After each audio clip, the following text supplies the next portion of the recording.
प्रस्तुत है हरियाणा राज्य की साप्ताहिक समीक्षा। लेखक है वरिष्ठ पत्रकार दिनेश गोयल और वाचिका डॉक्टर गुरजीत कौर। खेल के क्षेत्र में हरियाणा का मुकाबला करने वाला देश में कोई और राज्य नहीं है। हर खेल में यहां के खिलाड़ी कमाल कर रहे हैं। इसकी वजह राज्य सरकार की खेल नीति है।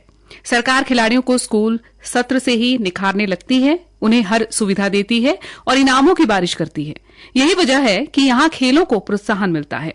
ये बड़े सौभाग्य और सम्मान की बात है कि देश के केवल 1.3% भौगोलिक क्षेत्र और 2.9% आबादी वाले हरियाणा राज्य ने पिछले कई राष्ट्रीय और अंतर्राष्ट्रीय खेल प्रतियोगिताओं, जिनमें प्रतिष्ठित ओलंपिक खेल भी शामिल है, में हमेशा देश का नाम रोशन किया है। पेरिस 2024 ओलंपिक खेलों में भारतीय खिलाड़ी अपनी प्रतिभा का शानदार प्रदर्शन कर रहे हैं। हरियाणा में झज्जर जिले के गौरिया गांव की रहने वाली 22 वर्षीय मनु भाकर ने इतिहास रचते हुए पेरिस ओलंपिक में भारत को पहला पदक दिला दिया है, जिसके बाद से भारतीयों की उम्मीदें और भी बढ़ गई हैं। उन्होंने गत 28 जुलाई को आयोजित 10 मीटर एयर पिस्टल स्पर्धा में कांस्य पदक जीता। मुख्यमंत्री नायब सैनी ने कहा कि मनु भाकर के उल्लेखनीय प्रदर्शन और ऐतिहासिक उपलब्धि की वजह से भारत की झोली में हरियाणा के खिलाड़ी ने पहला पदक डाला है।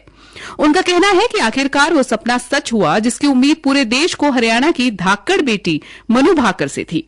हरियाणा के जिला करनाल के कैमला गांव का Balraj Panwar Paris Olympic rowing स्पर्धा में भाग ले रहा है। बलराज क्वार्टर फाइनल में पहुंच गया है। उनका क्वार्टर फाइनल मैच कल 23 जुलाई को दोपहर 2:10 पर होगा। बलराज ने गत 27 जुलाई को हिट्स राउंड में चौथा और 28 जुलाई को रिपीचेंज राउंड में बलराज ने 7 मिनट 12 सेकंड और 41 मिली सेकंड में अपनी रेस पूरी की और दूसरे स्थान पर रहते हुए क्वार्टर फाइनल में अपनी जगह पक्की कर ली है। पूरे देश की निगाहें बलराज पर लगी हुई हैं और सभी को उम्मीद है कि बलराज भी भारत की झोली में एक और मेडल जरूर डालेगा। बलराज की मां कमला का कहना है कि उनका बेटा देश के लिए मेडल जरूर जीतेगा।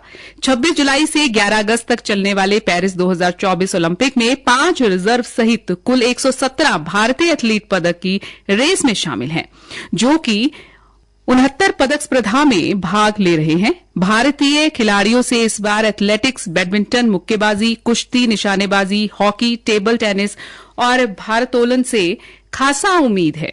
इन 117 खिलाड़ियों में से 24 खिलाड़ी हरियाणा राज्य से हैं, जो अलग अलग खेलों में अपना जोहर दिखा रहे हैं। हालांकि इस बार हरियाणा के खिलाड़ियों की संख्या पिछली बार से कम है। पिछली बार टोक्यो ओलंपिक में प्रदेश के 31 खिलाड़ियों ने हिस्सा लिया था और उन्होंने 1 स्वर्ण, 1 रजत और 2 कांस्य पदक हासिल किए थे। इस बार हरियाणा से 24 खिलाड़ी ही भाग ले रहे हैं, परंतु पदकों की उम्मीद पिछली बार से अधिक है। पिछले ओलंपिक में भाला फेंक कर देश को गोल्ड मेडल दिलाने वाले नीरज चोपड़ा पदक के लिए सबसे बड़े दावेदार हैं। पानीपत जिले के खंडरा गांव निवासी नीरज चोपड़ा ट्रैक और फील्ड एथलेट प्रतिस्पर्धा में भाला फेंकने वाले खिलाड़ी हैं। अभिनव बिंद्रा के बाद किसी विश्व चैंपियनशिप स्तर पर एथलेटिक्स में स्वर्ण पदक को जीतने वाले वे दूसरे भारतीय हैं। टोक्यो ओलंपिक में भारत ने 7 पदक जीते थे, जो कि ओलंपिक में भारत का अब तक का सर्वश्रेष्ठ प्रदर्शन है। हरियाणा के खिलाड़ियों से कुश्ती और निशानेबाजी में मेडल की उम्मीद है।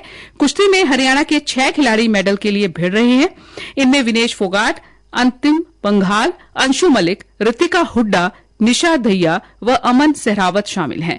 वहीं निशानेबाजी में मनु भाकर के अलावा रिदम सांगवान 3 अलग अलग वर्गों में हिस्सा ले रही हैं। इनके अलावा अनीश भानवाला, सरबजोत सिंह, रमिता जिंदल, रेजा ढिल्लों भी निशानेबाजी में अपना दमखम दिखा रहे हैं। बॉक्सिंग में हरियाणा के 4 खिलाड़ी हिस्सा ले रहे हैं। इनमें प्रति पंवार, जैस्मिन, अमित पंघाल और निशांत देव शामिल हैं।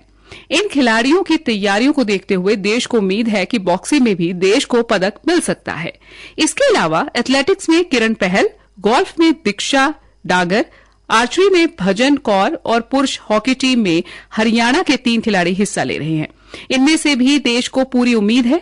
कुल मिलाकर हम कह सकते हैं कि हरियाणा सरकार की खेल नीति का देश की अन्य राज्य सरकारों को भी अनुसरण करने की जरूरत है, ताकि अन्य प्रदेशों के खिलाड़ियों को भी खेल के क्षेत्र में देश का नाम रोशन करने का अवसर मिले।